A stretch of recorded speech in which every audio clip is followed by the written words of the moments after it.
Ako funguje Európska centrálna banka a eurosystém? Toto je Sára. Sára práve cestuje po Európe.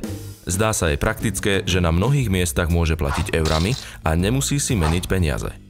Okrem toho môže ľahko porovnávať ceny v rôznych krajinách. Zaujímalo by ju, kto má euro vlastne na starosti. Je to úloha Európskej centrálnej banky, ktorá sídli vo Frankfurte, a centrálnych bank krajín, ktoré používajú euro.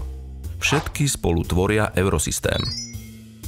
Hlavnou úlohou eurosystému je určovať a vykonávať menovú politiku eurozóny. To znamená udržiavať cenovú stabilitu, inými slovami, udržiavať mieru inflácie na úrovni nižšej, ale blízkej 2% v strednodobom horizonte. Ale čo má toto všetko spoločné so Sárou? Pri vysokej inflácii ceny rýchlo rastú. Sára by si tak po určitej dobe za rovnakú sumu peňazí nemohla kúpiť rovnaké množstvo tovaru a služieb. Eurosystém preto vynakladá veľké úsilie na to, aby ceny zostali stabilné. Používa pritom viacero štandardných nástrojov menovej politiky. Najdôležitejším z nich sú rozhodnutia o kľúčových úrokových sadzbách, ktoré ovplyvňujú ekonomiku a cenovú hladinu v eurozóne. Počas krízy eurosystém prechodne využíval aj dodatočné opatrenia, aby podporil fungovanie eurozóny.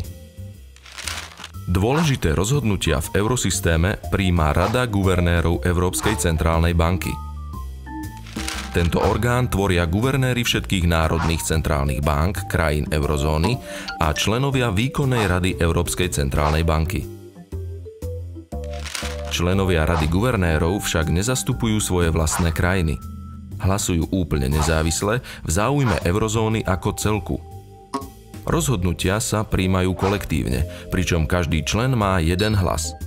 Takže rozhodnutia nepríjma prezident Európskej centrálnej banky sám.